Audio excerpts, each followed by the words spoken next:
welcome to OncoViews. Today we are going to discuss about cervical cancer screening. We will be discussing based on American Cancer Society's 2020 recommendations.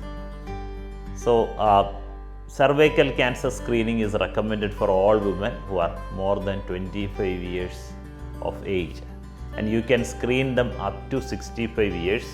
You can stop screening actually at the age of 65 provided their last 3 screenings are normal, or if they had a hysterectomy, that is removal of uterus, and on pathology examination, if the cervix is normal, then there is no need to continue screening. Otherwise, the routine screening is between 25 years to 65 years. And you have 3 different ways of doing a screening test. One is the conventional pap test, which is the most commonly available test, and in Kerala, I think that is the only test available nowadays here. So apart from pap test, you have HPV testing also. HPV is the virus which causes this cervical cancer, and you can screen and detect whether there is HPV infection or not. That is another way of doing the screening. So this HPV testing can be combined with the pap test, then it is called co-testing. That is the second way of screening. And third method of screening is you simply test for this virulent variants of human papilloma virus.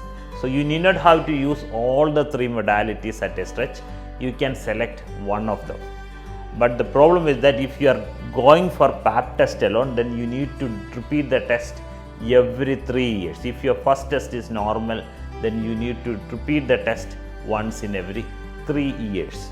But if you are going for HPV testing or a co-testing, that is pap test plus HPV testing, then you need to repeat the test once in every 5 years, provided your first test is normal. You can have different kinds of abnormal pap test. For making it very simple and understandable for you, I shall describe them as low grade lesions and high grade lesions. If somebody is having a very low grade lesion or low risk lesion, then your gynecologist or your oncologist may simply ask you to repeat the test, say after 6 months or 1 year. Suppose you have a high risk or high grade lesion, then your doctor may ask you to go for a colposcopy test. So to take home message from today's discussion is that cervical cancer screening is essential. It actually prevents cancer, it actually helps you to cure cancer, it actually saves life. You have different ways of doing screening tests. It can be pap testing, it can be HPV testing, or it can be pap testing and HPV testing together. The testing has to be started at the age of 25, and it has to be continued up to the age of 65 years. With that, we conclude today's video. Thank you all for joining me today.